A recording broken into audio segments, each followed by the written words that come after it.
Para darmos início, então, a este painel 2037, que Brasil será o seu, eu quero convidar ao palco a diretora do Fórum da Liberdade, Carolina Furmeister, para que ela faça a introdução deste painel. Por favor. Senhoras e senhores, boa noite. O primeiro passo para projetarmos o futuro que queremos com precisão é conhecer o nosso ponto de partida. Brasil, abril de 2012. Que país é esse? Alguns índices aproximados chamam bastante atenção do país que tem sua bandeira como lema nacional, ordem e progresso. Trata-se da sexta economia do mundo. No Índice de Desenvolvimento Humano, está ranqueado na posição 84. No item qualidade da infraestrutura, posição 104. No que tange à educação, prioridade para qualquer país que pretende alavancar a sua nação, já que é capaz de influenciar positivamente a todos os outros aspectos de um sistema político, econômico e social. O que temos? Somos o 115º colocado na qualidade do sistema educacional. Impossível não mencionar o tema que nos deprime e nos tira um pouco de energia todos os dias com novidades na mídia: a corrupção. Estamos na posição 73 no Índice de Percepção da Corrupção, e isso nos custa aproximadamente 82 bilhões de reais por ano. Essa conta é minha, essa conta é sua. Para finalizar essa breve apresentação desse país chamado Brasil, temos 16 milhões de pessoas na miséria. Essa é a nossa realidade. Nossos planos? Para os próximos 4 anos, vale citar um só: gastar 70 bilhões de reais com eventos como a Copa do Mundo e as Olimpíadas. Literalmente, planejamento não é a nossa palavra de ordem. Quando é que vamos fazer valer na prática o conceito de insanidade que Einstein nos ensinou? Insanidade é fazer as mesmas coisas esperando resultados diferentes. Temos muito capital humano qualificado no Brasil, capaz de fazer coisas diferentes para que tenhamos resultados diferentes. Afinal, temos a maior taxa de empreendedorismo entre as 20 nações mais ricas do planeta. E, em contrapartida, um dos piores ambientes no mundo para se fazer negócio. Leia-se, guerreiro esse povo é. Mas ainda nos faltam grandes doses de atitude. Atitude de stakeholder dessa empresa chamada Brasil. Essa empresa é minha, essa empresa é sua. Aqui, cabe parafrasear Martin Luther King: o que me preocupa não é o grito dos maus, mas o silêncio dos bons. É por isso que o título dessa 25ª edição do Fórum da Liberdade é propositivo e toca a todos nós. E tem que tocar, ou siga confortável no papel de vítima, de fantoche. Um dos maiores gurus da administração a nível mundial, Peter Drucker, é autor de uma frase bastante pertinente à temática desse fórum: o planejamento não diz respeito a decisões futuras, mas às implicações futuras de decisões presentes. O que queremos e temos que decidir hoje para desfrutar em 2037? Senhoras e senhores, com vocês, o painel de abertura do 25º Fórum da Liberdade com o tema 2037, que Brasil será o seu. Desejo um excelente e marcante painel. Convido ao palco nossos ilustríssimos palestrantes, André Gerdau Johann Peter, Guilherme Paulus, Roger Agnelli, Vicente Falcone e o nosso debatedor agraciado dessa noite, Carlos Fernando Souto. Boa música. Muito boa noite. Iniciando, então, o primeiro painel do Fórum da Liberdade, 2037, que Brasil será o seu. Essa atividade terá 120 minutos de duração. Cada painelista tem até 15 minutos para fazer a manifestação inicial e, após as 4 manifestações, iniciaremos, então, os debates. Eles estavam aqui se digladiando a respeito de quem seria o primeiro. O André. O Roger. O debatedor aqui vai ser o árbitro.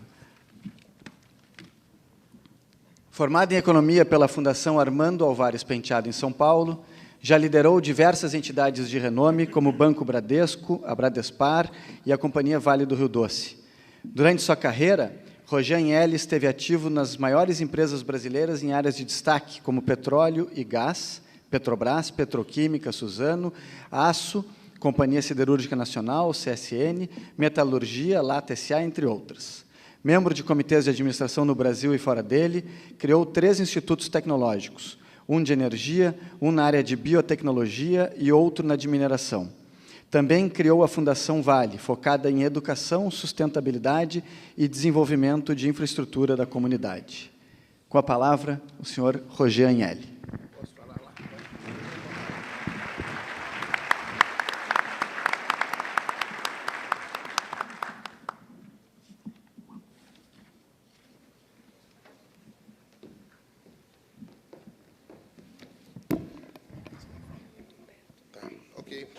Boa noite a todos. Para mim é uma honra, uma satisfação enorme estar aqui com todos vocês, aqui no Rio Grande do Sul. Uma coisa gostosa de vir aqui é ver todo mundo cantando o hino do seu estado, coisa que não é tão comum nos outros estados brasileiros. Eu me considero paulista e um pouco carioca, ou carioca um pouco paulista, mas nasci em São Paulo, lá a gente não tem esse costume não. Acho que seria uma boa sugestão. E um hino bonito também, muito bonito. Queria cumprimentar o Ricardo, a todos aqui presentes e dizer que esse fórum realmente é único. Eu acho que o IE é único, é um instituto fantástico no sentido de trazer juntos a futura liderança brasileira, ou a atual liderança brasileira, e mostrar o que cada um pensa. Eu acho que fora da liberdade, a liberdade de poder falar, a liberdade de poder sonhar, a liberdade de poder agir, a liberdade de poder conduzir para que nossos sonhos sejam realidade. E, normalmente, quando eu estou no meio de jovens, eu fico muito feliz e muito contente. Eu gosto sempre de dizer uma coisa que eu acho, para mim, pelo menos, foi uma das boas experiências que eu tive na vida. Uma vez eu estava na França, junto com a minha esposa, em um casal de amigos, e toda vez que eu estou com jovens, jovens abaixo de 35, eu digo isso. Chegou um senhor de uns 90 anos de idade, isso há uns 20 anos atrás, e falou para minha esposa, falou, poxa, você é muito rica. Eu falei, poxa, como é que um francês vai dizer para minha esposa é rica? Ele nem sabe o que é isso, nem nada. Aí falou para outra amiga que estava junto conosco, e o senhor falou a mesma coisa, você também é muito rica. Aí eu cheguei e perguntei, escuta, o que é isso? Né? O que o senhor está querendo dizer com isso? Ele falou, não, todos vocês são muito ricos. Eu falei, por que o senhor está falando isso? E ele disse assim, porque vocês têm a juventude. Eu achei essa frase maravilhosa. Eu acho que todo jovem é um milionário, é um bilionário. E ele tem que usar esse dinheiro, essa riqueza, esse poder, para poder transformar um país, para poder inovar, para poder arriscar. Porque a juventude pode tudo. A juventude, você tem a vida inteira para consertar alguma coisa que você não tenha executado a contento. Então, eu acho que o Brasil é um país onde claramente a inovação está no nosso DNA, a criatividade está no nosso DNA. O que a gente precisa é exercitar, o que a gente precisa é ter a liberdade de poder sonhar e de poder implantar tudo aquilo que a gente deseja. Eu acho que isso é com vocês, isso são todos vocês que vão ter que realizar. Eu pedi, nessa apresentação de hoje, eu vou tentar ser bastante rápido, para colocar o mapa mundi, porque a gente não pode falar de Brasil, que a gente sonha, que a gente pensa, que a gente imagina para o futuro, sem olhar isso aqui. Nós estamos dentro disso. Isso aqui é uma coisinha pequena, isso é um mundo pequeno, muito pequeno, e um mundo que está mudando a cada dia, é um ser vivo que muda a cada dia. Isso a gente tem que levar em consideração. Então, se a gente for sonhar, ou imaginar, ou pensar que Brasil que eu quero, como é que vai ser o Brasil lá na frente, a gente tem que observar o globo e dizer o seguinte, o que está acontecendo no mundo? Onde é que está o mercado? Onde vai estar o mercado? Onde é que estão os nossos concorrentes? Onde é que estão os nossos competidores? Qual é a estratégia que eu tenho para poder realçar a minha vantagem comparativa, competitiva? O que eu tenho que fazer para poder estar inserido dentro desse mundo e ganhar o jogo? E ganhar o jogo. Eu não tenho dúvida que o Brasil tem condições de ganhar qualquer jogo, não só pela seleção brasileira, mas também no lado empresarial, pela criatividade, pela inserção do brasileiro no mundo. A coisa mais deliciosa do mundo é ser brasileiro num conselho, como eu sou, num conselho de uma empresa suíça. Você chega lá, vê suíço, com aquelas caronas mesmo, tudo meio assim amarrado e tal, e o brasileiro é aquela coisa gostosa, leve, já se fala em futebol, já se fala nas mulatas, já se fala na paisagem, já se fala nas praias, e isso é uma vantagem que a gente tem. Quando a gente vai para a África, os africanos adoram os brasileiros, porque nós somos, de alguma forma, iguais a eles, da mesma origem, tudo igual. Isso é uma vantagem que nós temos. Então, olhar o mundo, acho que nós, brasileiros, temos que olhar o mundo sem medo, sem barreiras. Nós somos parte dele e nós temos que interagir com ele.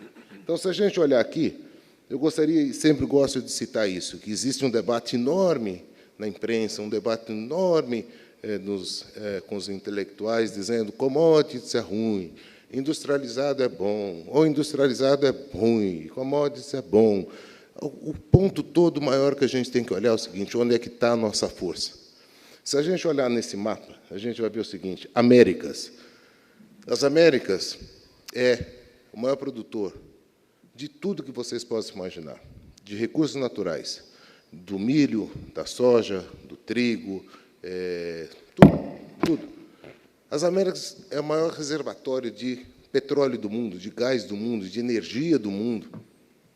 Se considerar carvão, shale gas e vai por aí afora, nas Américas estão os maiores depósitos de ferro, de cobre, de níquel do mundo. E vai embora. Pode citar todos os exemplos, todos os possíveis minerais e tudo mais, está nas Américas. É evidente que, de alguma forma, essas Américas deveriam estar muito mais próximas do que elas estão hoje. Eu acho que isso a gente deveria estar trabalhando. Por quê? Do outro lado do globo é onde está o mercado hoje. Eu garanto para vocês, é onde vai estar o mercado nas próximas décadas.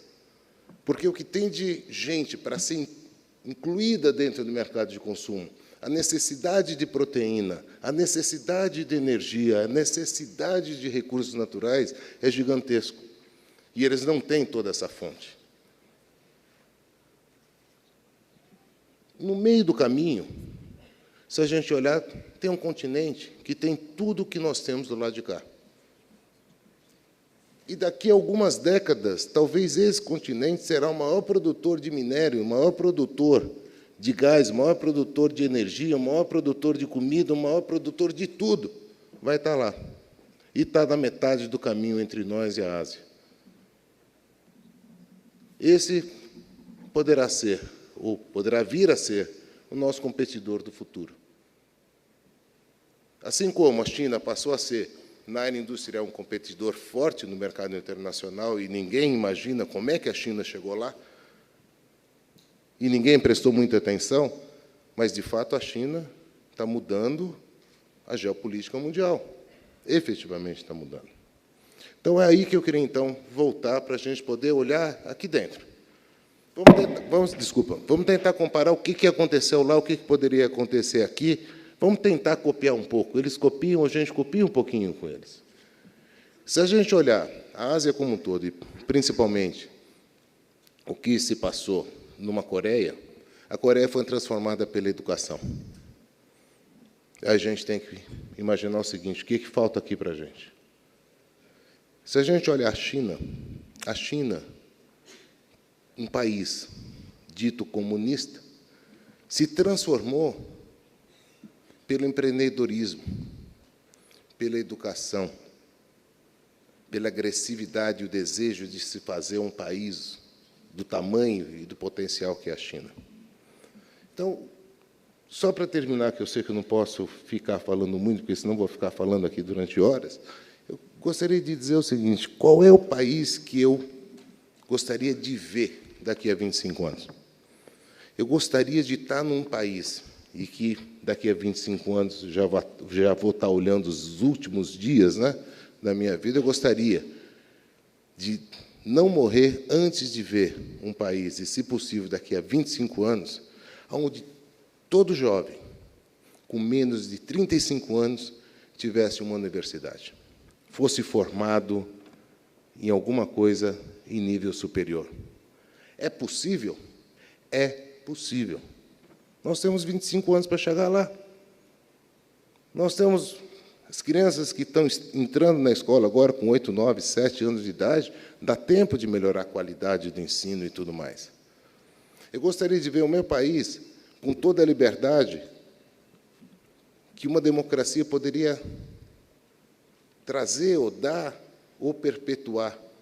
É a liberdade de expressão, é a liberdade de ação, é a liberdade de criar, é a liberdade de empreender. Eu gostaria que o Brasil tivesse incluído dentro desse contexto mundial, levando para um povo, que eu digo a vocês, não é que o mundo tem que ajudar a África, o mundo precisa da África hoje, para poder aumentar a produção de comida, para poder aumentar a produção de proteína, para poder aumentar aquilo que o mundo está precisando. E o Brasil tem muito a contribuir. O Brasil, olhando, focando em África, ele está se autodefendendo também de uma possível, de uma potencial competição. E, para isso, a gente tem que ter empreendedores aqui no Brasil. Deveríamos formar muito mais empreendedores do que a gente tem formado. Problemas, todos nós sabemos que nós temos.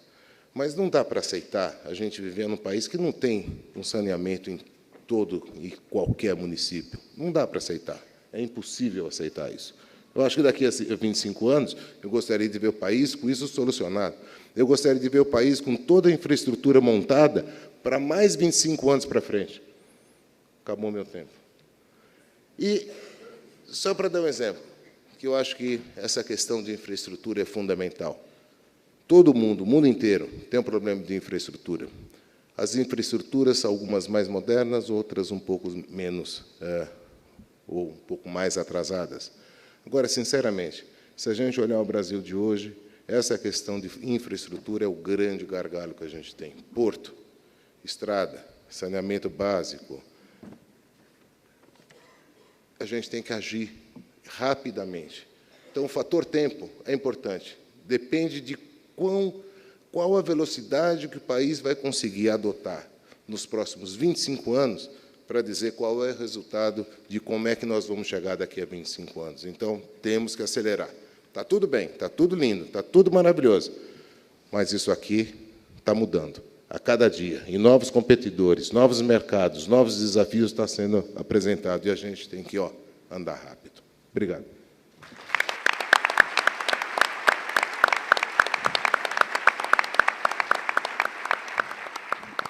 Muito obrigado, senhor Rogério.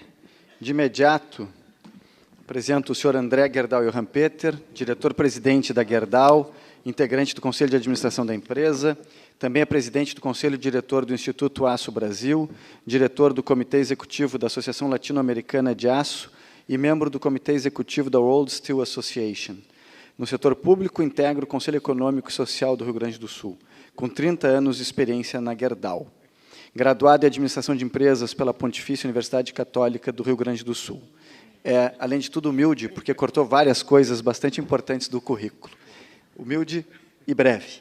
Com a palavra, o senhor André Gerdau Johan Peter.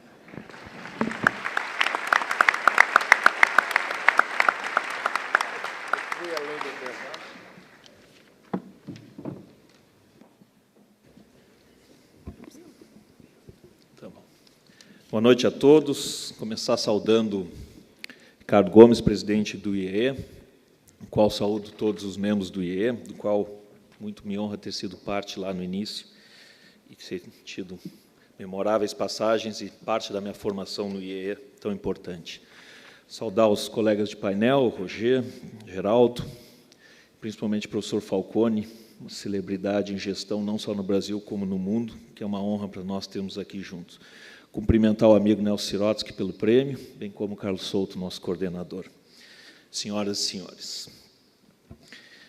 quando a gente pensa em 25 anos para frente, sempre é muito difícil planejar.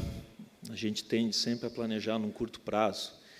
E talvez esse seja um dos maiores desafios se a gente olha para o Brasil. Na iniciativa privada, nós somos forçados a planejar. Planeja para 1 ano, para 5 anos, para 10 anos, e às vezes para 15, 20 anos, onde é que nós queremos chegar. E, a partir dessa meta, a gente traça, a cada ano, as ações que vai tomar. No setor público, isso é muito difícil. Seja pela sua natureza, de que a gestão pública muda a cada 4 anos, ou a cada eleição, normalmente, onde falta continuidade, seja pela falta de estrutura, ou seja pela dificuldade, realmente, de planejar. Mas, quando a gente olha o Brasil hoje e vê que nós estamos num momento único, um momento de população crescendo, entrando no mercado de trabalho, um momento, como o Roger conhece muito bem, de que os commodities valem muito, e o Brasil tem muito de commodity e tem que aproveitar. Uma iniciativa privada empreendedora, sem dúvida, e talvez mais importante de tudo, a resiliência do povo brasileiro, que tanto já sofreu com planos, mudanças, inflação, confusões políticas, ditadura, golpes e assim por diante, e que eu posso testemunhar, andando pelas nossas outras operações, o quão diferenciado é o brasileiro na sua forma de se adaptar às situações mais difíceis possíveis. Quando a gente pensa em 25 anos, eu acho que todos concordamos que queremos um país melhor. A gente não pode aceitar que daqui a 25 anos o país vai estar pior. Simplesmente não podemos. Cada um na sua função, os empresários, os governantes, os professores, os trabalhadores na fábrica, enfim, a sociedade como um todo. E a gente vê e gostaria, claro, um Brasil numa posição relevante no mundo, não só em tamanho, porque hoje o Brasil cresce o PIB e a gente comemora com razão, mas tamanho não é a única coisa que importa.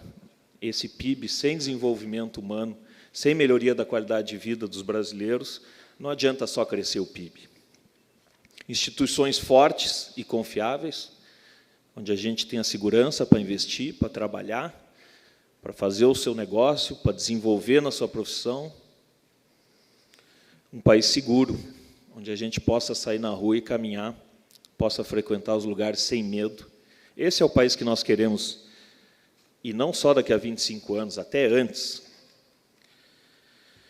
Um país onde a educação seja uma prioridade, senão o país não vai conseguir competir com os outros. A segurança jurídica, um país de taxa de juros, onde a gente não seja campeão, a gente quer ser campeão em outras coisas, não em taxa de juros. Carga tributária, também não queremos ser o campeão, a mais alta das mais altas do mundo.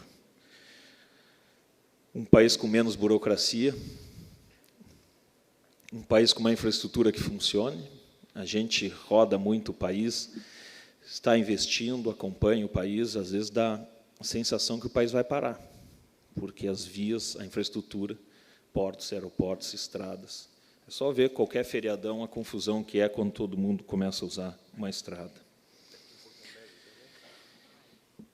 Mas esse país nós não vamos conseguir se não for de todos juntos. E talvez a gente sinta e veja hoje na sociedade, no Brasil, como poucas vezes, talvez no passado mais recente, na época das diretas já, talvez na luta que foi para controlar a inflação no país e que foi vencida, a gente vê a sociedade bastante indignada com tudo que a gente está vendo de errado e, principalmente, pela corrupção. Eu tendo a ser otimista, sempre fui e vou continuar sendo e acreditando que, assim como quando eu comecei a trabalhar nos anos 80 e sofria com a inflação, agora há pouco nós ouvimos inflação de 1000%, eu me lembro de trabalhar na área de vendas, tinha uma tabela de preço de manhã, uma tabela de preço à tarde. Como é que se podia trabalhar nesse ambiente? E eu, como muitos outros brasileiros, não acreditávamos que a inflação seria derrubada, que o Brasil sempre teria inflação, é assim mesmo, e não foi. O país conseguiu mudar. Então, eu também acredito que nós vamos conseguir melhorar as instituições públicas e, principalmente, acabar com a corrupção. Hoje ela está presente mais, está na mídia, a sociedade quer mudança e vai procurar, e vai querer a mudança e vai fazer, pode levar um tempo, mas esse é o país que nós queremos daqui a 25 anos. E também, quando a gente olha 25 anos para frente, todos nós, né, a gente tende a olhar que país nós queremos deixar para os nossos filhos, para as próximas gerações. Com certeza, um país melhor, mas isso depende de nós, cidadãos, para deixar esse presente, que é o grande país que é o Brasil, como o Roger colocou, muito melhor daqui a 25 anos. Muito obrigado.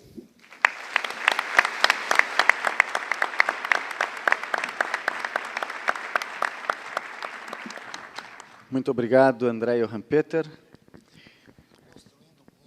Seguindo adiante o nosso debate, sócio fundador e presidente do Conselho de Administração da CVC, maior operadora e agência de viagens da América Latina, Guilherme Paulos também é membro do Conselho Nacional de Turismo e presidente da GJP Participações, que controla a GJP Hotéis e Resorts, com formação na área de administração de empresas, trabalha na indústria do turismo há mais de 40 anos. Seu primeiro emprego como agente de viagem foi em 1972. Fundou a CVC ao lado do sócio, então deputado Carlos Vicente Cerchiari, que vendeu a sua parte em 1974. Em 2006, adquiriu a companhia aérea Webjet, na época com uma única aeronave, e a transformou na terceira maior companhia aérea do Brasil. Paulos tem em seu currículo diversos prêmios, títulos e homenagens. Em outubro de 2011, foi agraciado com homenagem, medalha e certificado assinado pela então ministra da Economia e Turismo da França, Christine Lagarde, atual diretora do FMI, pela contribuição ao desenvolvimento do turismo e da economia na França. Também foi agraciado com outros inúmeros reconhecimentos nacionais e internacionais. Em setembro de 2007, assumiu a cadeira de número 28 da Galeria de Imortais da Academia Brasileira de Marketing. Com a palavra, o senhor Guilherme Paulos.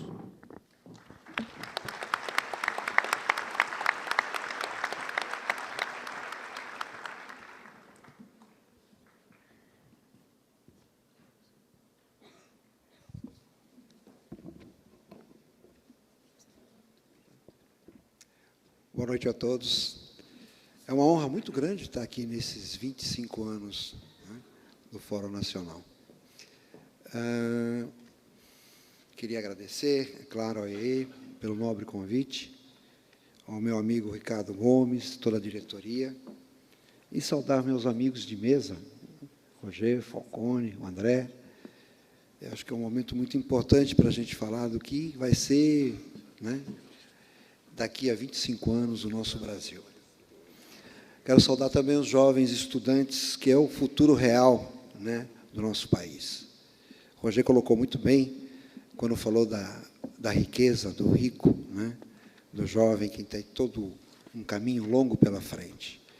Então, acho que a grande formação dos próximos 25 anos está nessa nova classe social, no nosso Brasil novo, no nosso Brasil, que hoje a classe C tem mais de 50 milhões de novos consumidores e de jovens que hoje querem um futuro bem melhor, né? Até melhor do que nós já fizemos pelo Brasil, mas acho que esses jovens vão fazer muito mais pelo Brasil. Quando a gente fala em desafios e oportunidades, a gente sempre quer falar do futuro.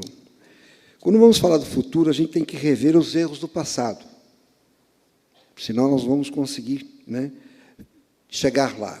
Se ficarmos presos no que deu certo, nós vamos matar a inovação.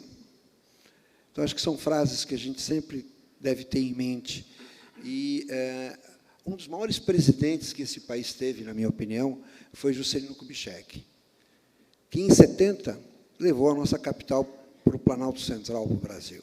Tirou, né, do litoral, onde a gente poderia até ser ameaçados numa guerra, embora o Brasil nunca teve guerra. Mas, antigamente, se a gente for olhar a história passada, nós fomos invadidos pelos holandeses, que tomaram facilmente, né, na Bahia, porque entraram facilmente em Pernambuco, depois foram para a Bahia, facilmente porque é livre acesso ao mar. E Juscelino, não pensando nisso, mas levou o Brasil para o Planalto Central. Se a gente comparar o Brasil de 70, olhar o mapa, pegar o mapa do Brasil de 70 e pegarmos o mapa do Brasil hoje e sentirmos o desenvolvimento que teve o Planalto Central, a região central do país, a gente vai ver que o país, realmente, daqui a 25 anos, nós vamos ter muitas coisas, muitas novidades e muito desenvolvimento no nosso país. Vou interagir um pouquinho com vocês, até vou ficar um pouquinho mais próximo, para poder mostrar um pouquinho o que nós temos aí pela frente. Eu acredito na força do trabalho, nada vence o trabalho. Acho que todos aqui temos empresários aqui que sabem desse exemplo do trabalho. E a gente não pode perguntar o que o país pode fazer por você, e sim perguntar o que a gente pode fazer pelo nosso país, o que nós podemos fazer por nós mesmos. Ser um país que olha de igual para todos os países do mundo. Nós temos que olhar para frente, não olhar de lado. Porque nós temos um mercado interno forte que não nos deixa vulneráveis a crises globais. Isso foi provado aí recentemente. E hoje o Brasil possui uma reserva de 352 bilhões de dólares. Temos riquezas em matérias-primas e alimentos necessário hoje e sempre. E, olha, é o terceiro maior exportador agrícola do mundo, né? País exportador de etanol, exportador de açúcar, carne bovina, carne de frango, café, exportador de suco de laranja, exportador de tabaco, exportador de soja, exportador de milho. É uma potência mesmo. Temos uma democracia sólida, com recursos de votação para frente a muitos países. Hoje nós conseguimos eleger um deputado, um vereador, um senador, e em menos de 24 horas nós temos o resultado, coisa que muitos países do mundo moderno não têm, não possuem. Temos uma economia super estável, mas importante no processo da recuperação da economia global. Nós distribuímos bem, né? Temos belezas naturais e atrações para agradar todo e qualquer perfil de turista do mundo, né? Temos mais de 6 mil quilômetros de praia, ainda virgens, que podem ser trabalhadas. Praias paradisíacas, como eu falei para vocês, as danças típicas, as comidas exóticas, os shows, né? A receptividade do nosso povo, e viajar, principalmente quando vocês viajam para a CVC, em 10 vezes por 57 para Porto Seguro.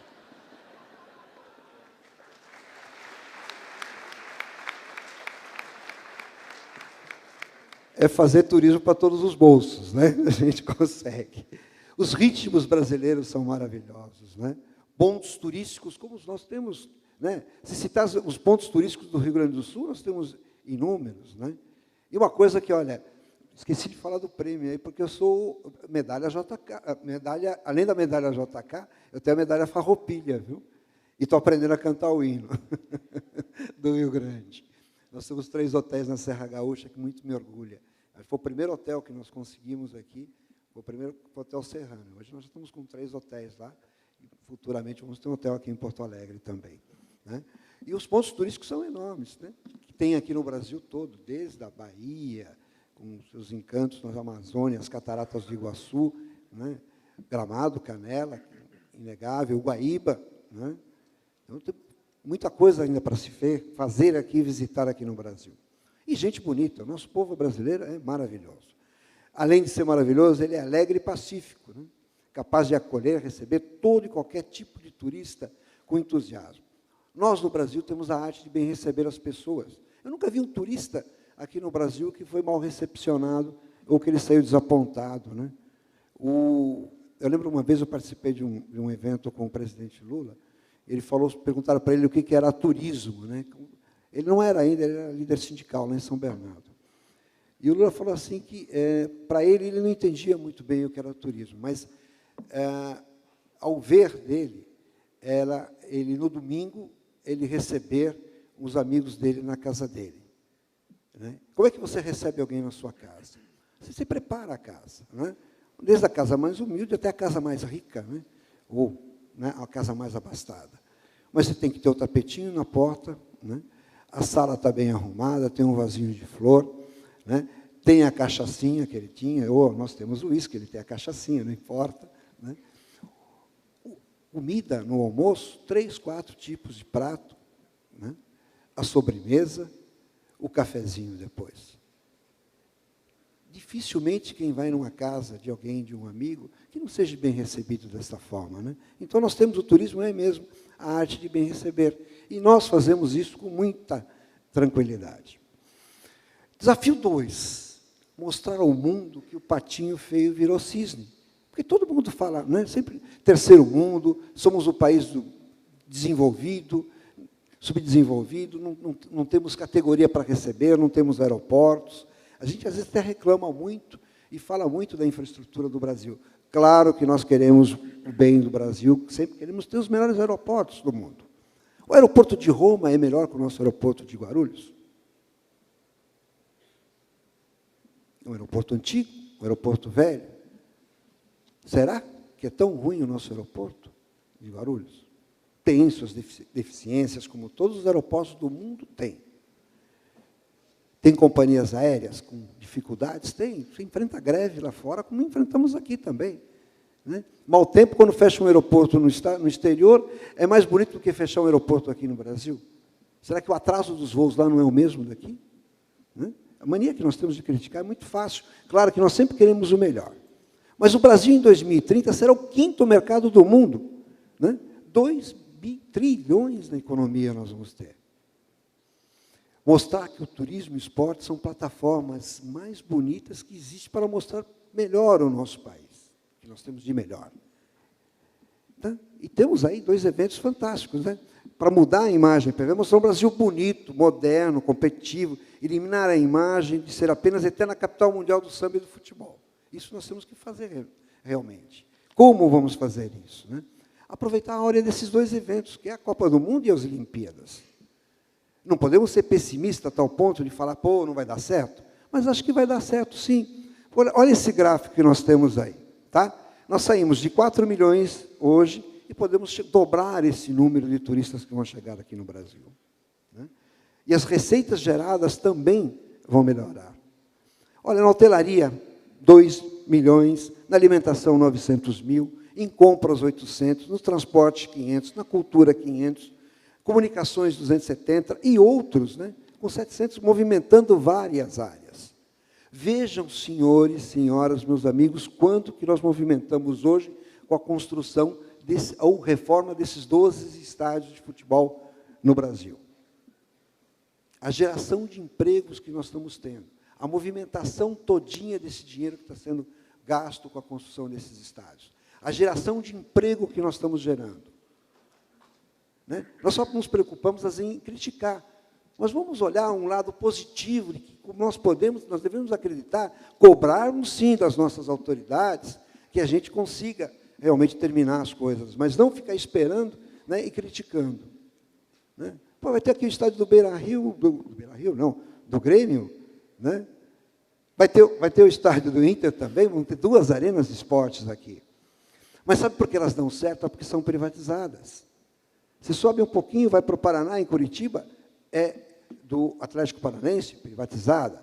Subiu mais um pouquinho em São Paulo, a gente vai para o Estádio Municipal do Esporte Clube Corinthians Paulista, que vai ser campeão, né, da Libertadores. Escreva o que eu digo. Você vê como eu sou otimista? Vai para o Rio de Janeiro, tem o Maracanã, que está sendo privatizado, vai ser privatizado futuramente o Maracanã. Vamos ter essa esperança. Vai para a Bahia, você tem estádio. Vai para Pernambuco, você tem. Em Natal vai ter um novo estádio. O Amazonas vai ter, Manaus vai ter um estádio. Brasília vai ter o Mané Garrincha reformado, multiarena também. Agora, nós temos que cobrar. Deus queira que isso aqui seja privatizado. A gente briga que seja privatizado os aeroportos para melhorar rapidamente essas condições. Potencializar a mobilização do povo. Todos se unem para acompanhar o momento, né, de superação pessoal e coletiva através do esporte.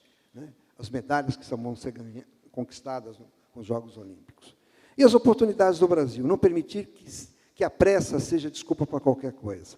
Fiscalizar e cobrar das autoridades. Né? Até quando nós, como cidadãos, vamos acompanhar o processo de longe, sem exigir uma visão de gestão de altíssimo nível dos nossos políticos? Nós temos que cobrar e cobrar seriamente.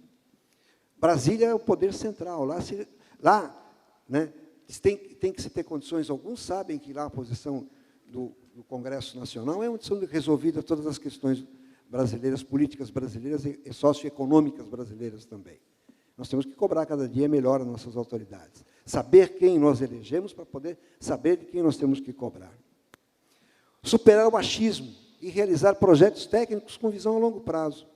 Olhar para o hoje, projetar o amanhã. Não se trata apenas de construir ou reformar arenas esportivas, mas pensar em que uso que a gente vai dar após esses eventos. Entender que os eventos passam, mas os benefícios vão ficar. Né? Aprender com os bons exemplos, Barcelona e Sydney. Isso nós temos que cobrar de todos, as nossas autoridades, para estar sempre atentos a isso. Né? E Barcelona, hoje, né, virou um point turístico da Europa, né? Sydney, na Austrália, também. Beijing, quem é que conhecia Beijing na China? 20%, existe uma pesquisa da própria Organização Mundial de Turismo, que 20% da população do mundo conhecia, só. E hoje já chegou a mais de 50%. Entregar bons níveis de serviço para atrair novos perfis de turista para o Brasil.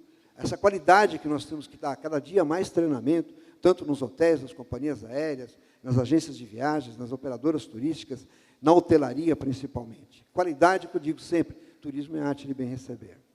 Consolidar-se como polo turístico, né? Copa e Olimpíadas pode agregar novos viajantes com um ticket médio maior, né? Poderão voltar muitas vezes para o país, quando a gente só lembrar daquele gráfico anterior, onde mostra o movimento que vai dar esses dois eventos. E a oportunidade, o quinto, é consolidar a percepção do Brasil como potência global, não só em esporte, mas em turismo, gastronomia, serviço, economia e gestão. Já estamos no holofote do mundo, não tem como dizer que não com esses dois grandes eventos que nós vamos ter aqui. Gente, acho que eu poderia falar de Brasil, acho que é a mensagem de otimismo que eu posso deixar, que a gente deve continuar acreditando e que daqui a 25 anos esse país vai ser o melhor país do mundo. Muito obrigado.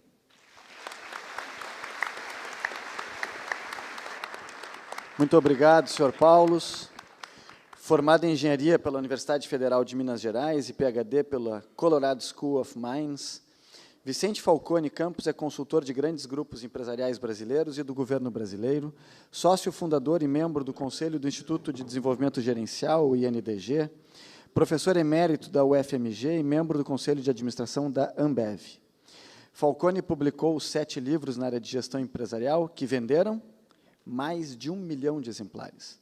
Além disso, já recebeu homenagens de diversas instituições, como o Ministério das Relações Exteriores e a American Society for Quality. Aliás, esse último prêmio, o professor Falcone foi considerado uma das 21 vozes do século XXI. Com a palavra, professor Vicente Falcone.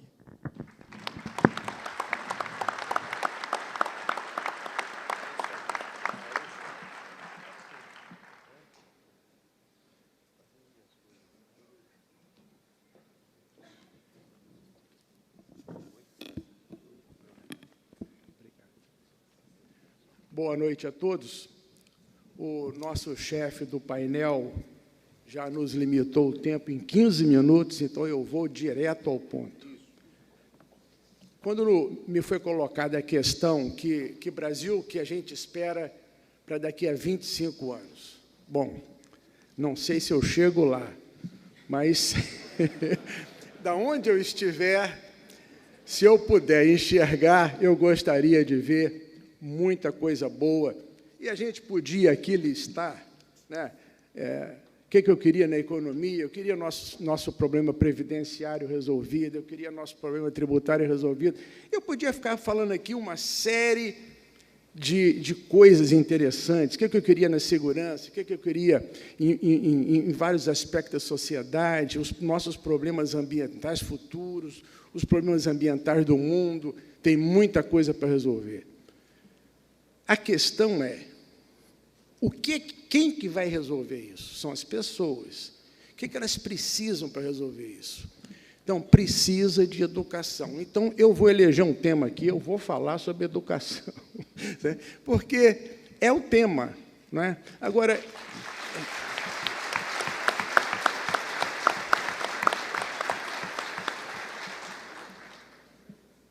eu queria, se vocês me permitem, o seguinte. Na década de 80, eu me envolvi num trabalho muito grande com os japoneses, vários de vocês que estão aqui na sala participaram, inclusive, desse trabalho também. Eu estive aqui várias vezes no Rio Grande do Sul falando e tal. E uma coisa que eu reparei nos japoneses é que eles mencionavam muito um autor americano chamado Abraham Maslow. Sabe? E eu pensei cá comigo, bom, se a minha função aqui nesse projeto é absorver os conhecimentos dos japoneses, e como eles mencionam muito esse autor, eu vou estudar esse livro que eles falam aí, que é Motivation and Personality. Foi uma luta para comprar esse livro, vocês imaginam, naquela época não tinha Amazon ainda, hoje tem, né? Eu fui encontrar esse livro na Universidade de Stanford, lá na Califórnia, no bookstore da Universidade de Stanford. No dia que eu encontrei esse livro, eu fiquei numa alegria danada. Bom, eu estudei, eu não li não, eu estudei esse livro umas 3 vezes e me tornei um fã incondicional do Abraham Maslow. Ele hoje já está morto, né? Mas é uma pessoa fantástica. Acabei comprando todos os outros livros dele e já li alguns, não li todos ainda, mas já li alguns, e quanto mais eu leio sobre ele, e releio, leio e releio, mais eu sinto que eu entendo melhor a condição humana, sabe? Porque a nossa condição humana, ela é uma condição de aprendizado, sabe? Então, é o tempo todo. Então, eu queria passar para vocês um conceito de Maslow, que é o conceito de potencial mental. É um conceito muito simples, ele dá vários conceitos no livro dele, mas é um conceito muito simples. Ele é dramaticamente simples, mas eu já percebi que é difícil de entender, sabe? A simplicidade é o seguinte, o que ele diz é muito simples, ele fala assim, olha, cada um de nós consegue aprender uma certa quantidade de coisas por dia e não mais do que aquilo.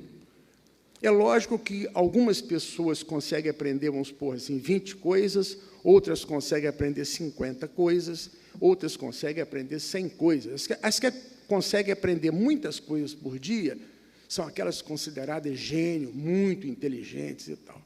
Mas, no fundo, é só uma velocidade de aprendizado. Isso tem várias implicações na vida da pessoa e tem um mundo de implicações na educação, tem um mundo de implicações na gestão empresarial, e é por isso que os japoneses colocaram atenção nisso. É um conceito simples, mas de uma repercussão dramática. Então, você quer ver uma coisa? Olha só. Você fala assim, não, hoje eu não vou aprender nada, não, pode deixar que eu recupero amanhã. Não recupera.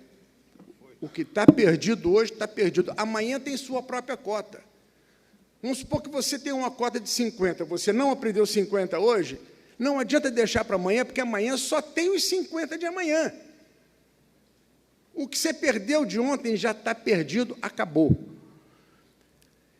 Então, essa questão da perda, da oportunidade de aprendizado, quando eu penso nisso, eu sinto uma revolta interna comigo mesmo e com a minha geração, de nós estarmos deixando nossos meninos perder um volume gigantesco de oportunidade de aprendizado por dia, sabe? E aí, você olha esse conceito, ele tem outras implicações. Por exemplo, se eu consigo aprender 50 coisas por dia, eu estou falando de 50 coisas porque eu não tenho uma medida, né? Mas a nossa cota diária, isso quer dizer que o conhecimento é cumulativo. Ou seja, não adianta eu abandonar o curso fundamental e querer dar prioridade para o curso superior, porque o pobre coitado que fez um curso fundamental horrível, na hora que ele chega no curso médio, já está comprometido, na hora que ele chega no curso superior, ele não consegue aprender direito. E nós vamos ter engenheiro de 5ª categoria, advogado de 5ª categoria, e vai por aí afora. E não é porque a pessoa não quer aprender, é porque não consegue, não tem base para trás, não conseguiu aprender. Nós estamos tendo algumas experiências interessantes em alguns projetos de educação nos estados, que você trabalha no curso médio, nos cursos médios, até com uma certa frustração, porque o menino já chega com a educação comprometida no curso médio. Ele faz o fundamental horrível, chega no curso médio e não tem a menor condição. Não sei como é que essa meninada está indo para o curso superior. Então, que primeira conclusão que a gente pode tirar aqui? A grande prioridade nacional é ensino fundamental, é pegar o nosso menino novo e dar uma educação boa para ele. Agora, o que está acontecendo hoje no nosso país? A gente pega a metade da verba de educação do país e põe no curso superior. Ora, bolas, para dar curso superior de graça para quem teve dinheiro de fazer o fundamental e o médio privado, que é o que dá capacidade para chegar até o fundamental, até o curso superior. Está tudo errado.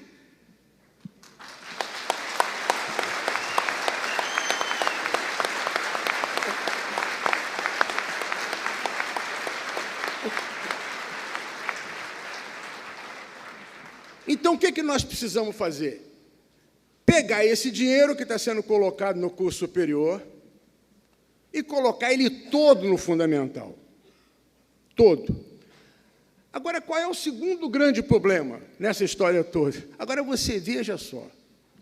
O curso superior público está na mão do governo federal. Está com a grana toda. O curso fundamental está na mão das prefeituras.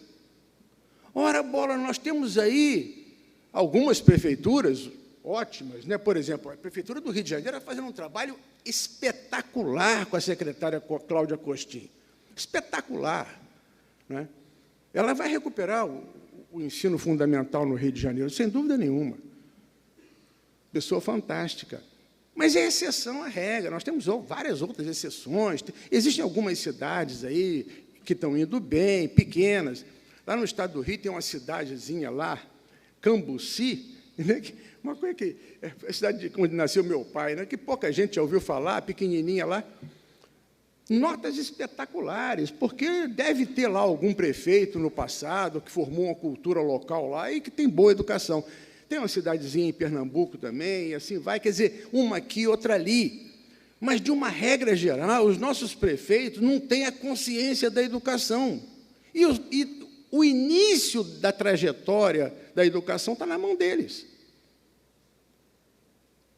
Então, se não der para mudar, nós vamos ter que, pelo menos, colocar uma auditoria em cima das prefeituras, colocar meta de IDEB e auditoria em cima. E prefeito que não der conta, sinto muito, federaliza e intervém, porque o que nós não podemos deixar é nossos meninos por conta desse sistema.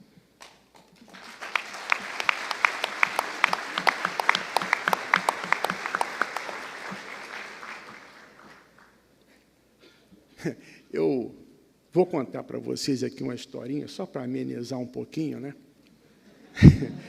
Eu sou avô, eu tenho 3 netinhas, e a minha netinha mais nova tem 1 ano e meio. Mas eu sou um avô querido, assim, que toma conta e tal, né? E a minha netinha, ainda antes dela começar a andar, né, ela era só de colo, ela só queria vir no meu colo. E todo mundo achava, ela só gosta do vovô, sabe como é que é aquela história, né? Eu falei, gente, gosta nada, entendeu? É que eu atendo as necessidades delas, e vocês não atendem. Tanto é que ela só me procura depois que ela está dormida e de barriguinha cheia, porque na hora que ela está com a barriguinha vazia, não quer saber do vovô, porque vovô não significa comida para ela.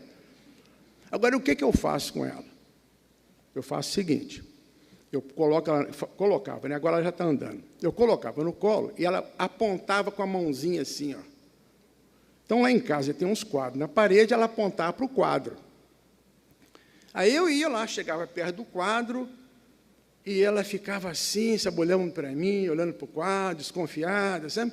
Aí ia devagarinho com a mãozinha e tal, e aquele encostava, aí ela fazia assim, aí morria de rir, ficava toda alegre e satisfeita, sabe? Falei, gente, eu estou aprendendo ali com ela. Falei, que coisa extraordinária. Ela está aprendendo com tato, porque ela olhou isso aqui, ela não sabe o que é quadro. Ela viu um negócio lá de cores diferentes, queria saber o que é, e ela queria ter o tato. E o pessoal já estava inventando que a menina tinha tendências à arte. Falei, gente, esquece.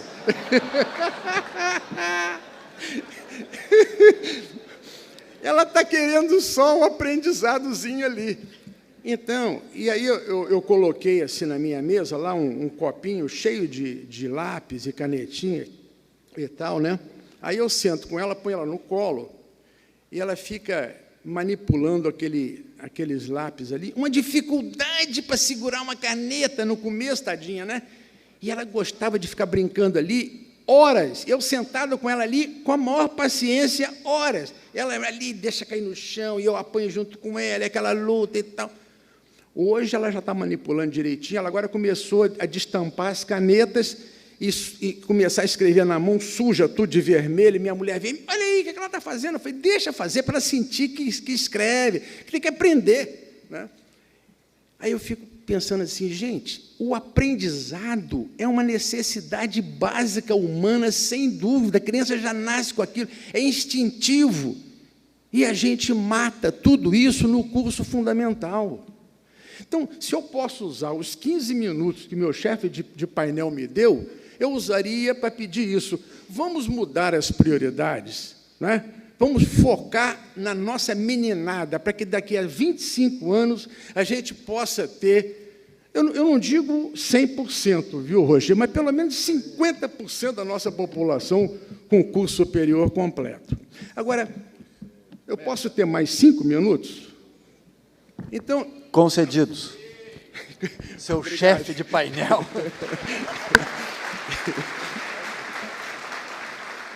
Então, eu queria aproveitar esses 5 minutos concedidos para o seguinte. Aquele conceito de potencial mental, eu utilizei ele aqui para demonstrar que nós temos que focar mais nas nossas crianças para que elas ganhem velocidade de aprendizado e cheguem lá na frente sabendo mais. Agora, como é que isso também se repercute nas empresas e nos governos? Olha só, gente. A repercussão do conceito de potencial mental nas empresas e nos governos. Olha só.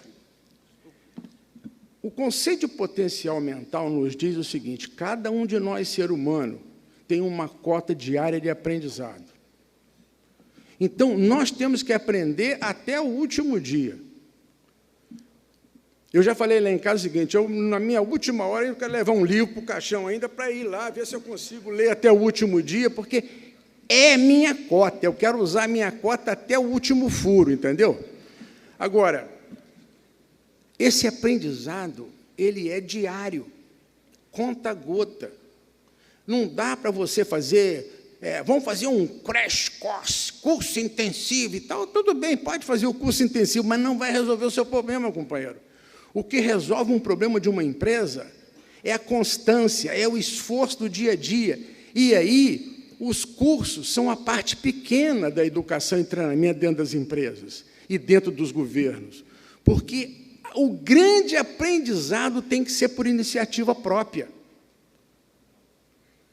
Aí vocês vão falar assim, poxa, mas aí está danado, porque aí nós vamos ficar dependendo da pessoa querer aprender. Eu falei, não, senhor. Aí eu vou dar uma dicasinha para vocês aqui. Nós temos que colocar uma força motriz do aprendizado dentro das empresas e do governo. E essa força motriz são as metas colocadas certas sobre os indicadores certos. E essas metas têm que ser desdobradas individualmente para as pessoas, até o chão, até a execução, para que todos tenham as suas metas, para que todos sejam conduzidos ao aprendizado e que sejam avaliados por sua meta. Porque é coisa muito simples. Você fala assim, olha, poxa, vamos reduzir o custo em 10%? Vamos. Aí você pergunta assim, por que o seu custo hoje não é mais baixo? A resposta certa é o seguinte, é porque eu não sei. Porque se eu soubesse, companheiro, já seria. Eu preciso aprender coisa nova. Agora, eu não vou buscar essas coisas novas no livro, eu tenho que aprender o que precisa ser aprendido para reduzir aquele custo. E esse é o processo de aprendizado, que seja para reduzir custo, que seja para melhorar educação, que seja para melhorar segurança, para tudo. A meta dá a direção do aprendizado. E eu queria passar para vocês aqui, finalmente, estou terminando, eu queria passar para vocês aqui o seguinte conceito. Por favor, prestem bem atenção. Um ser humano aprende. Isso todo mundo sabe, eu não preciso explicar muito. Cada um de nós vai aprendendo, faz os vários cursos, faz curso superior, faz pós-graduação, tudo bem. Então, está aprendendo. Mas as empresas também aprendem. E um país também aprende. E a gente não pode ter pressa com a empresa, nem pode ter muita pressa com o país. Ela tem seu ritmo. Há 45 anos atrás, eu me lembro que eu fui visitar a Embraer. Eu era professor da Universidade Federal de Minas Gerais, e os professores foram convidados para visitar a Embraer, lá pelos coronéis lá que tocavam lá. E aí nós fomos lá para ver o modelo do avião Bandeirante, o grande orgulho da Embraer naquela época. Era um modelo, nem era nem um avião, era um modelo. Aí visitamos lá, era um galpão, a Embraer estava começando e tal. Recentemente eu fui à Embraer de novo. Eu tenho feito alguns trabalhos com eles e tal, mas assim, sempre encontrando com a diretoria, nos hotéis e tal, mas eu fui lá na fábrica. Gente, eu fiquei encantado. E eu virei para os diretores lá que estavam fazendo a visita comigo e falei, gente, eu contei esse caso, eu tive aqui há 45 anos atrás para visitar o Bandeirantes. Hoje eu venho aqui e vejo essa maravilha, como que a Embraer, esse organismo Embraer aprendeu nesses últimos 45 anos. Porque você podia perguntar, por que a Embraer não fazia avião a jato naquela época? Porque eu não sabia, mas a Embraer hoje sabe. Então, as empresas aprendem e os países aprendem. O que nós podemos fazer é acelerar esse aprendizado ao máximo que a empresa suporta e que o país suporta, colocando a meta certa, nos indicadores certos. Aí, esse aqui é o guia. Eu acho que todo o resto do nosso Brasil de sonho vem como consequência disso. Muito obrigado a todos.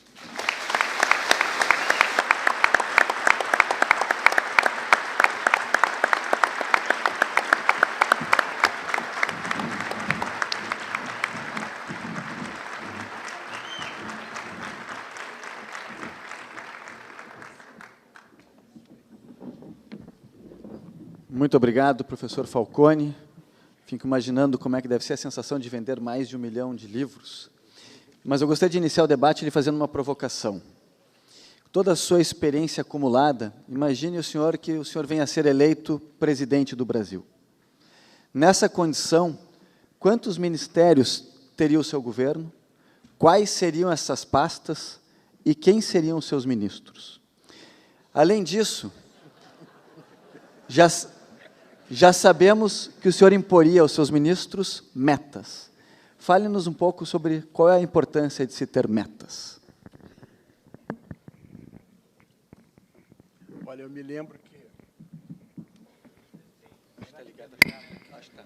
Alô? Tá. Eu me lembro que, quando o presidente Fernando Henrique terminou o governo dele, teve uma hora que ele falou assim, eu fiz o que eu pude. Eu achei aquilo assim extraordinário, né? Porque eu não sou político. E o político sabe o que é, ele sabe até onde que pode ir, qual é o limite das coisas, né? Os bons políticos, né? É saber conduzir um país, ou saber conduzir um estado, ou uma cidade, no máximo da velocidade que puder, dentro dos limites políticos, né? Que eu não conheço, não entendo, não sou profissional, mas a política é uma coisa importante, né? E os limites políticos, eles sabem os limites dessa... Até onde, o que pode ser feito, né? Lógico que eu sou um técnico. O técnico pensa o que tem que ser feito, mas nem sempre é viável politicamente. Respondendo à sua pergunta, eu acho que o número de ministro, chamando ministro, não é uma coisa assim, acredito eu, né, tão importante. O fato de ter 20 ou 30 ou 40 ministérios, você pode, sem declarar que ter ministério de primeira categoria, ou de segunda, ou de terceira, porque existem necessidades políticas de contemplar ou de distribuir poder. Eu não entendo essas coisas, não é o meu ramo, vocês entenderam? Agora, o que eu acho importante é o seguinte, é que o país defina alguns rumos importantes, se defina indicadores sobre esse rumo, se defina a meta e se cria uma vontade do povo, uma vontade dos seus políticos de chegar lá. Eu acho que esse é o ponto fundamental. Vou dar um exemplo para vocês, que eu tenho certeza que todos se recordam, né? O presidente Collor, por mais controvertido que seja, e ele falou uma coisa que pegou bem. Alguém na televisão perguntou a ele o que ele queria do Brasil, ele falou assim, eu quero o Brasil do primeiro mundo. Ele falou isso em público e aquilo se tornou uma vontade. Pô. Pena que tenha dado no que deu o governo, mas colocar o Brasil no primeiro mundo, né, é um sonho. Eu acho que um governante deve colocar um sonho. Então, eu colocaria um sonho, eu acho que não é relevante o nude político, e desdobraria esse sonho em grandes metas nacionais. Eu acho que a função do líder teria que ser juntar as forças para que isso pudesse ser atingido. Pois é, não. A importância das metas é aquilo que eu já tinha falado lá na apresentação. Quer dizer, a meta é a força motriz do aprendizado. O ser humano, se nós pegarmos essas metas e desdobrarmos para todo mundo, o ser humano vai buscar o conhecimento necessário para atingi-las.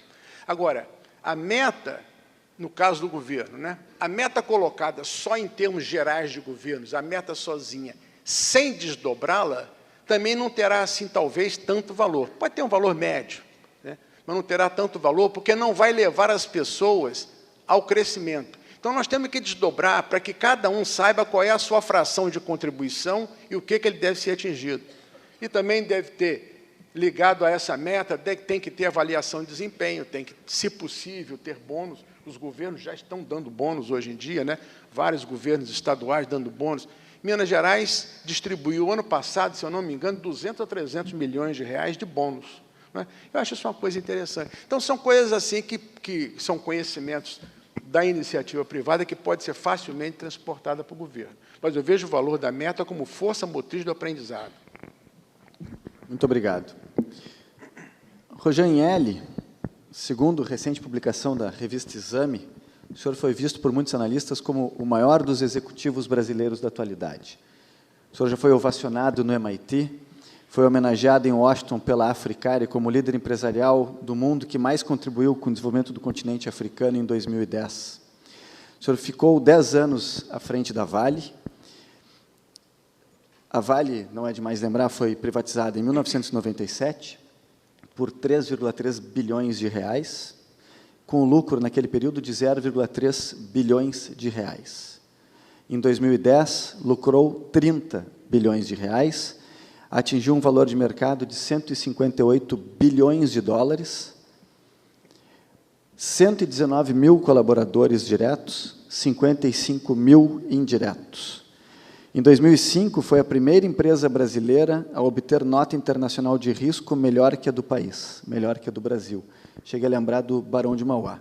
Em 2008, o senhor teve problemas, demitiu algumas pessoas e alguns políticos não gostaram disso. Mas o ponto aqui que eu gostaria que o senhor focasse, nos ensinasse um pouco da sua experiência, é a respeito da importância da privatização para uma empresa, para as pessoas que nela trabalham e para o país onde elas estão. Lembrando, não é demais também referir que privatização no Brasil parece um tabu. Tem um pouco muito de ideologia e tudo mais. A ideologia do Estado grande, Estado pequeno, e seja lá o que for. O fato é que uma empresa com acionistas que cobram, que acompanham o dia a dia da empresa, que tem a liberdade de conduzir a companhia sobre as melhores, utilizando as melhores técnicas, tendo as metas bem definidas, os sonhos bem definidos, independentemente se isso está atrelado a grandes políticas públicas, quer dizer, tem que ser a empresa privada. Isso ajuda enormemente, né? A Vale, de alguma forma, é uma empresa que foi bem-sucedida antes da privatização, chegou no tamanho que ela podia chegar, tinha as suas amarras e tudo mais, mas depois da privatização, genial, quer dizer, você soltou uma empresa que é maravilhosa, uma empresa que tem um quadro técnico extraordinário, uma empresa que podia sonhar em ser uma empresa global, uma empresa que tinha recursos para poder realmente potencializar o crescimento dela no limite e fazer os investimentos, poder comprar empresas no exterior, poder fazer crescer com o seu orçamento, com o seu dinheiro, com os seus recursos, e é isso que aconteceu. Mas, se a gente pegar o setor de telecomunicações, aconteceu exatamente a mesma coisa. Exatamente a mesma coisa. Se a gente pegar outros exemplos de privatização, mesmo na siderurgia como um todo, acho que os exemplos foram todos eles muito bem-sucedidos. Todos, não tem, né? Acho que, inegavelmente, o setor melhorou muito, o setor cresceu, o setor se modernizou, o setor é um setor competitivo a nível global, está muito bem. Eu acho que se a gente pegar os exemplos dos bancos também que foram privatizados, todos eles estão muito melhor do que estavam. Então, eu acho que não tem como, não tem base, não tem dado, não tem argumento que possa ir contra os resultados todos que foram obtidos. Será que hoje a gente poderia ter um celular 4G? Ou poderia ter a televisão de, sei lá, de LED, do que for? Poderíamos ter... Poxa, aquela época que o Collor falou do carro, né? O carro que era uma carroça, né? na época e tal, e a gente poder ter pelo menos um carro que já está melhorando de qualidade, um aço que já acompanha os melhores tipos de aço do mundo inteiro. Quer dizer, os efeitos disso são gritantes para a sociedade como um todo, as vantagens são gritantes. Agora, tem uns que falam mais alto, outros que se calam. Mas o fato é que os dados, os resultados de uma privatização para a sociedade como um todo, é brutal. É brutal. Nós avançamos. Esse é o fato. E a Vale avançou também. A Vale avançou. Isso aconteceu também em outros países, no mundo inteiro, onde as empresas privatizadas tiveram um desempenho muito melhor. Existem exceções, existem casos de fracasso, existem sim, mas se você somar tudo e olhar tudo, o resultado é amplamente favorável a uma empresa privada com metas, com liberdade de atuação, com liberdade de poder fazer a sua estratégia, implementar suas estratégias e na velocidade que é necessário, que o mercado é que dita essa velocidade.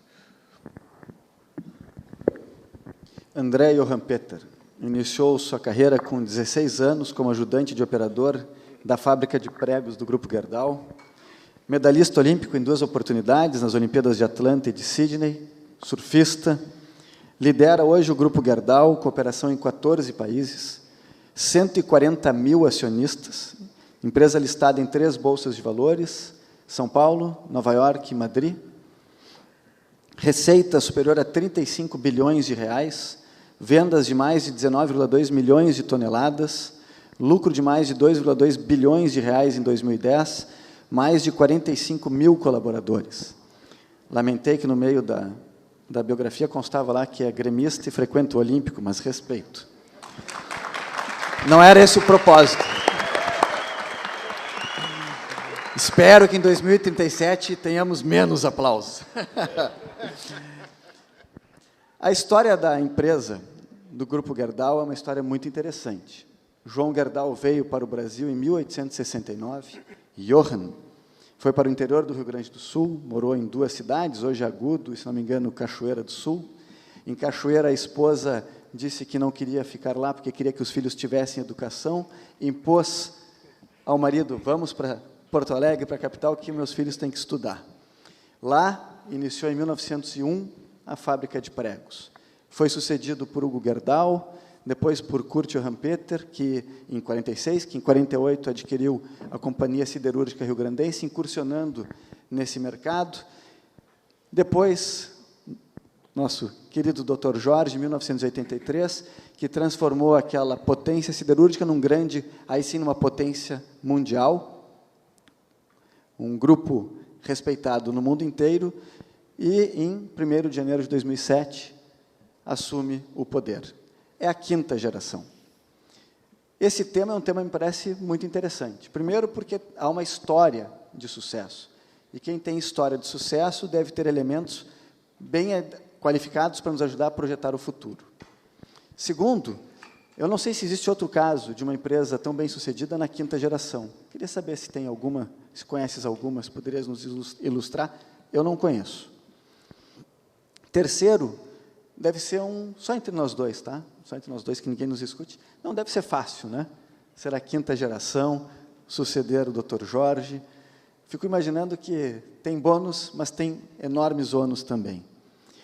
Queria que tu comentasse, André, um pouco a respeito disso, e com base nessa história tão bem-sucedida do grupo, nos ajudasse a entender o que faz o sucesso se repetir, contra todas as estatísticas, e como é que a gente pode aprender com isso, projetando o futuro.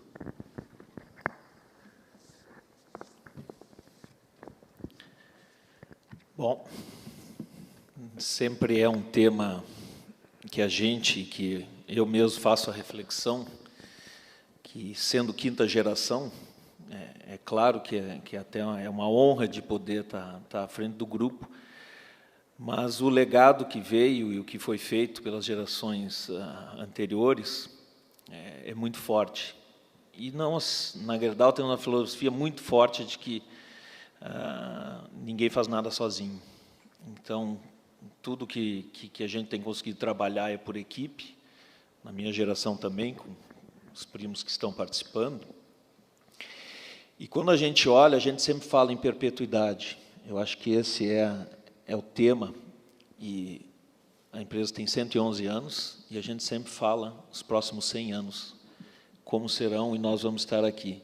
Então, todo o nosso trabalho, eu acho que isso é uma força de uma empresa que tem o controle familiar, mas extremamente profissional, e aí a responsabilidade minha é igual ou maior do que qualquer outro executivo, junto com a equipe, porque nós somos profissionais em primeiro lugar. Se tem um controle familiar é muito bom, porque fala em perpetuidade. Uma empresa de 111 anos, ela não se alavanca financeiramente, tende a ser conservadora em termos financeiros, por isso que ela dura, não se aventura. É uma empresa de valores muito fortes, valores que perpetuam, e aí tem uma função de ter um controle familiar muito importante.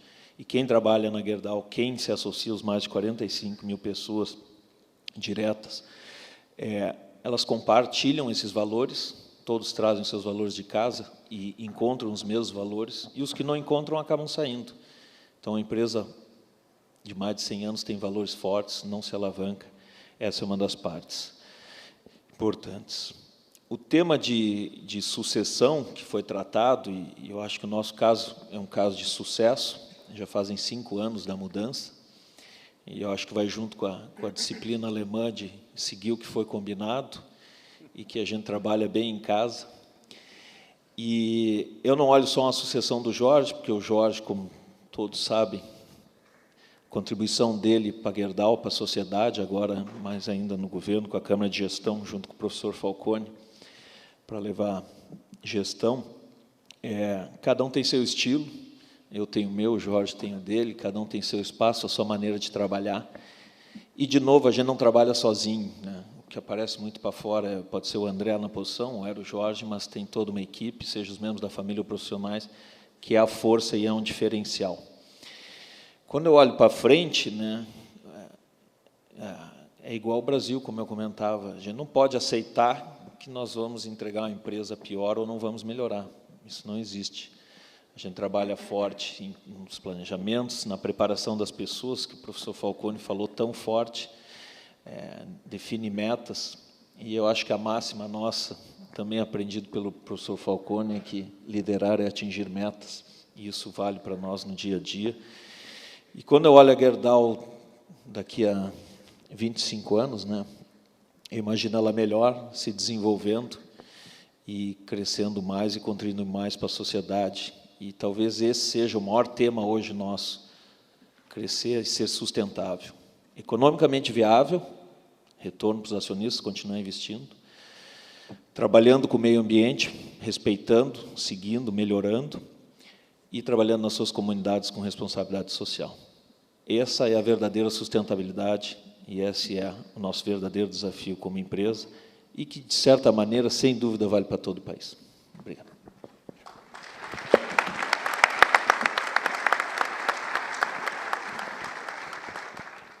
Senhor Guilherme Paulos, o senhor é conhecido também como o rei do turismo do Brasil. Tivemos aqui uma demonstração da razão disso. Sua empresa nasceu em 1972, quando o senhor tinha 23 anos de idade, bastante jovem, estava no 3º emprego. O senhor sofreu com o governo algumas vezes, quase quebrou quando o governo impôs um depósito compulsório para as pessoas viajarem para o exterior, na época de $1.000, era 1976. Mas o senhor é um empreendedor, parece que o empreendedor não dá bola para os obstáculos, vai em frente. Há uma imagem de que ilustra quem é um empreendedor, que eu gosto muito, que o empreendedor é aquele que a pessoa diz, vai lá e pesca, ele entra no rio, abraça o peixe e sai com o peixe embaixo do braço. Não disseram para ele que precisava de linha, anzol e a vara de pesca. O senhor chegou a demandar 50% do volume de passagens da VASP, de 100 mil passagens aéreas, foi a 2,8 milhões de passagens aéreas vendidas em 2011. Recentemente vendeu o controle da companhia para um fundo internacional por 800 milhões de reais, alcançou a marca de 700 lojas próprias, enfim, os números são bastante expressivos. Sendo um empreendedor, o senhor poderia nos dizer qual é o segredo do sucesso? E eu vou lhe dizer depois que eu fiquei contrariado com o seu diagnóstico dos nossos aeroportos. Eu os considero uma grande porcaria, viu?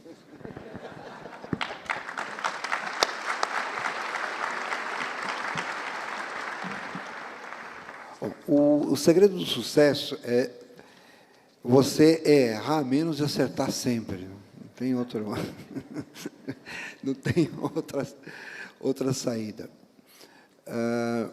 É claro que você sempre procura fazer aquilo que tem de melhor, principalmente quando você tem uma indústria como a indústria do turismo no Brasil, que praticamente nasceu do zero, e eu consegui construir isso em 40 anos. Né? Então, como nós começamos lá em Santo André, fazendo um turismo praticamente educando as pessoas a viajarem. Né? Lá na região do ABC, eu lembro, na década de 70, a Volkswagen tinha 45 mil empregados, a Mercedes 25, Ford 30 mil, e assim por diante. E todas essas empresas tinham clubes de funcionários, porque se olhava muito, essas empresas multinacionais já tinham uma visão de dar uma condição boa aos seus trabalhadores. E eu senti também que, numa das visitas que eu fiz numa dessas indústrias, e foi na Ford, e o presidente do clube da Ford perguntou para mim se eu possuía um calendário de viagens. Né? Eu peguei o talão de cheque, porque todo talão de cheque tem um calendário, né, de datas, né, janeiro, fevereiro, março. Eu falei, claro que eu tenho um calendário. Ele falou, não, meu filho, um calendário de viagens mesmo. Eu falei, não. E ele pegou um folheto da fábrica de Detroit, nos Estados Unidos, que tinha um calendário de viagens autêntico mesmo, realmente, com passeios de um dia, passeios de finais de semana, feriados prolongados, férias coletivas e férias dos próprios funcionários. Aquilo foi uma grande mina de ouro, quando eu peguei aquilo na minha mão, e resolvi, né, como diz até o próprio Rolim dizia, né, quando você não sabe criar, você tem que aprender a copiar, e copiar muito bem. Né? E aquilo foi uma cópia autêntica, porque eu peguei aquele material, desenvolvi alguns produtos, começando com passeios de um dia. Eu levava o pessoal da Volkswagen fazer pescaria no Loirinha, lá em Bertioga, na Praia do Perequê, ia para Campos do Jordão, fazia as domingueiras. Inclusive, até o presidente, um dia até nos surpreendeu. Né? Eu estava dando embarque no pátio da Volkswagen, chegou o presidente da Volkswagen para embarcar com a família para Campos do Jordão, num passeio de um dia. Né? Então, e todo mundo se assustou, porque o presidente está chegando com o carro, com o motorista e tudo. Ele vai acompanhar o ônibus. Não, ele embarcou dentro do ônibus e foi na viagem. Então, ali eu senti que realmente a gente começou a fazer um trabalho de educar as pessoas a viajarem, porque depois que a pessoa fazia o passeio de um dia, ele fazia o passeio de um final de semana, depois ele fazia de um feriado prolongado, depois das próprias férias coletivas. E foi assim que nós começamos com o turismo nacional, fazemos o turismo rodoviário. Essas empresas multinacionais vinham pessoas de fora, vinham norte-americanos, franceses na época da Rodia, italianos na época da Pirelli. E eles queriam conhecer o Rio de Janeiro, queriam a Manaus, queriam a Foz do Iguaçu e até a Bahia. E não dava para fazer isso de ônibus, teria que ser feito de avião. Foi quando nós começamos a operar as primeiras viagens, né, aéreas, fazendo, né, esses roteiros para a Bahia, para o Rio de Janeiro, etc.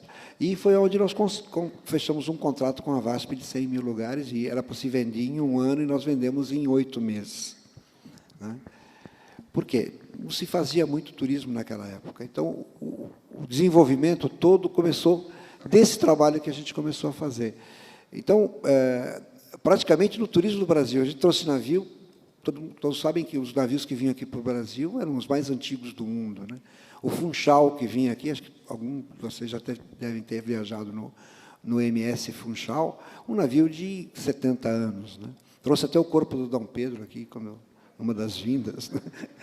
Ele trouxe. E, em 2000, nós trouxemos um navio chamado Blue Dream, né? Fabricado, um navio em 2001, fabricado no ano 2000. Nós revolucionamos totalmente o sistema de viagens marítimas no Brasil. Fomos o primeiro a implantar o sistema all-inclusive dentro de um navio, com tudo incluído, né? Porque os navios inibiam as pessoas de classe média, né? Ou de uma classe um pouco mais não social, tão superior, que antigamente navio, para viajar de navio, era um luxo só, né? Hoje não, hoje está totalmente desmistificado, né? E hoje os melhores navios do mundo estão aqui na costa brasileira fazendo turismo o ano todo. Então, acho que você tem que acreditar muito no negócio que você tem, no negócio que você faz. Então, empreender, realmente acreditar naquilo. E empreender, às vezes, até enxergar aquilo que, para muitos, depois que você fez, era o óbvio, né? Então, acho que esse é o grande fato de você ser um empreendedor. Muito obrigado.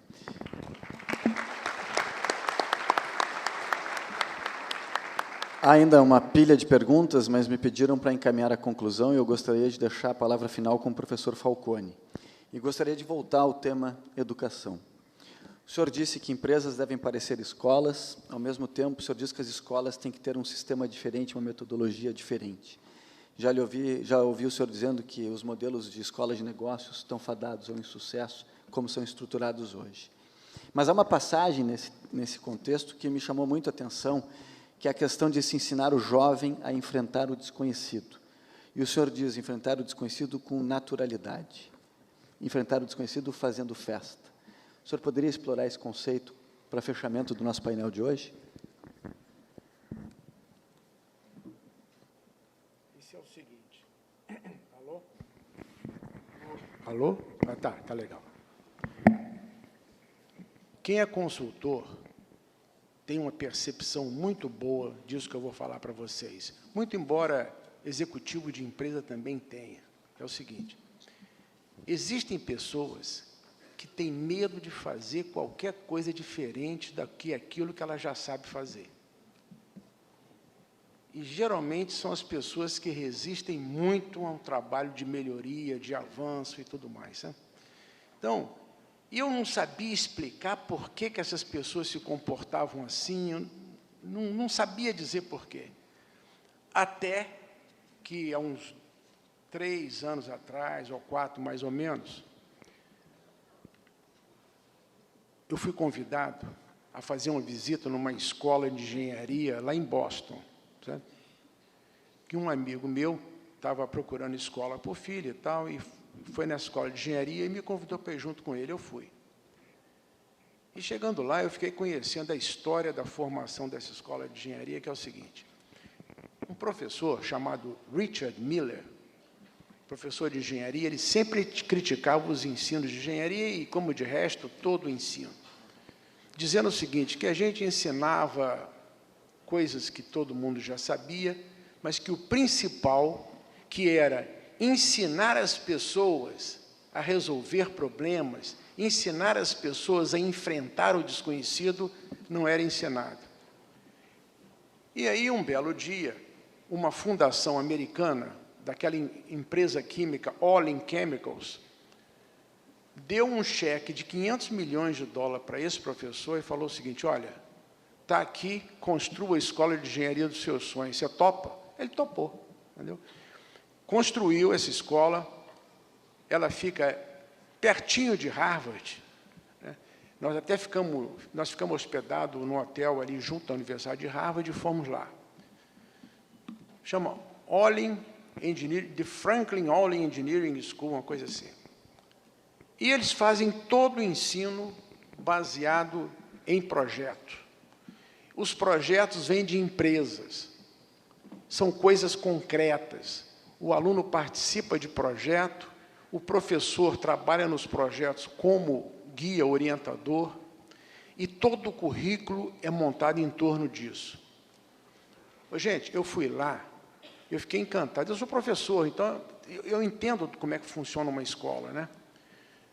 Nós éramos um grupo de umas 5 pessoas, passando assim, passamos num corredor, e tinha um grupo de alunos, assim, envolvido, lá com o notebook aberto, discutindo, e normalmente passa um grupo de pessoas, né?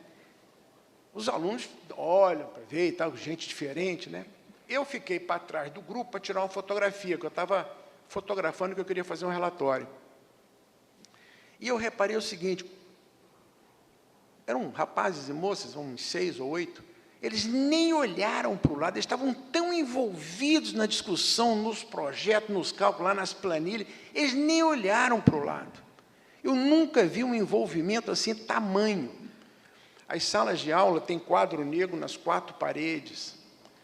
Algumas das salas de aula têm equipamentos em volta, sabe? Uma coisa assim, é um ensino totalmente diferente. Bom, aí você pode pensar assim, bom, mas e o engenheiro, como é que sai? Essa escola está funcionando já há 10 anos. Há 10 anos, o governo americano faz exames, todo mundo que forma faz exame e tal, tem os exames regulamentares do governo, né? Eles devem ter lá o equivalente ao Enem, IDEB, essas notas assim, para curso superior e tal. O fato é o seguinte, essa escola, as notas dos seus alunos são superiores à da Caltech, MIT, Harvard, tudo. São superiores a todo mundo. É disparado a melhor escola de engenharia dos Estados Unidos, possivelmente a melhor do mundo. Bom, a Universidade de Illinois começou a mudar o sistema, estão mudando agora para o sistema de Olin. A Universidade de Stanford está mudando para o sistema de Olin. E nós estamos fazendo uma experiência aqui no Brasil, agora tem uns empresários que estão ajudando o INSPER, em São Paulo, a montar uma empresa, uma escola de engenharia do zero, toda baseada, inclusive com assistência técnica do pessoal de Olin, inclusive com professores de Olin vindo para ajudar também. Então, formar brasileiro, engenheiro brasileiro acostumado a enfrentar o desconhecido, porque a educação já é feita assim, né? Lá na Universidade Federal de Minas Gerais, nós estamos iniciando um processo, exatamente nesse momento, tem um professor de Illinois lá ajudando, nós queremos mudar a engenharia da UFMG para um ensino de engenharia tradicional para o ensino por projeto. Isso talvez leve aí uns 5 a 10 anos, a gente não sabe ainda, mas esse professor está nos dando assistência. Nós estamos mandando os professores da Escola de Engenharia de Minas Gerais para os Estados Unidos para ir visitar esse centro, tomar curso para se preparar para fazer essa mudança. Então, uma coisa é você montar uma escola nova, outra coisa é você fazer mudança. Outra mudança que nós estamos fazendo é o seguinte, o curso de administração de empresas do INSPER também está sendo mudado. Tem 16 empresas que participam com projetos e os alunos já estão fazendo o curso de administração de empresa por projetos. Qual a vantagem que isso tem? Vou dizer para vocês qual a vantagem. Por exemplo, vou dar um exemplo aqui para vocês. Eu, quando fiz estatística, gente, eu ficava pensando assim, para que essa porcaria? Eu não quero estatística, o negócio é ser engenheiro e tal, e coisa, né? Ignorância. Mas também falta de alguém para dizer para que serve aquilo. Eu depois tive que estudar estatística sozinho. Mas o fato é o seguinte, lá no INSPER, a estatística faz parte de uma espinha dorsal de cursos que são dados ao longo desses projetos, e eles aprendem a estatística sabendo que aquilo é necessário para eles ajudarem na resolução dos problemas dos projetos. Mas o fato mais importante é o seguinte, é que nós precisamos fazer um esforço de mudar a nossa educação para uma educação de busca de conhecimento e não para uma educação só do conhecimento existente. É lógico que você tem que ensinar o conhecimento existente, mas o principal é ensinar a buscar o conhecimento. Já existem nos Estados Unidos, na Califórnia, escolas de curso fundamental, já com ensino por projeto, no curso fundamental e no curso médio também, os high school. Tem alguns em fase experimental, parece que já tem 5 ou 6 em fase experimental com apoio do governo americano. Então, essas são as mudanças que nós temos que fazer para o futuro. Porque, gente, daqui a 25 anos, o que os nossos meninos de hoje vão enfrentar, eu não sei o mundo que eles vão enfrentar, eu não sei os problemas que eles vão enfrentar, são totalmente desconhecidos. Então, Tem que ter uma base de conhecimento? Tem, mas também tem que estar acostumado a enfrentar o desconhecido e saber como fazer isso, porque existem métodos para se fazer isso. Né? Ensinar as pessoas, e a não ter medo. Não ter medo do desconhecido, não ter medo de meta, não ter medo do projeto, porque já foi educado a resolveu 1, 2, 3, 4, 5, sabe que aquilo é possível, perde o medo e se torna um profissional muito melhor. Né? Então, esse é o esforço também que eu acho que, além do esforço da educação, nós temos que melhorar esse aspecto da educação, quer dizer, é ensinar as pessoas a aprender, não é? Que esse é que é o... Mas nós já estamos dando esse pulo do gato no Brasil, viu, gente? Isso também nós já estamos fazendo, nós temos que começar, algumas organizações a começar isso também, para começar o processo de mudança. Né? Antes de concluirmos,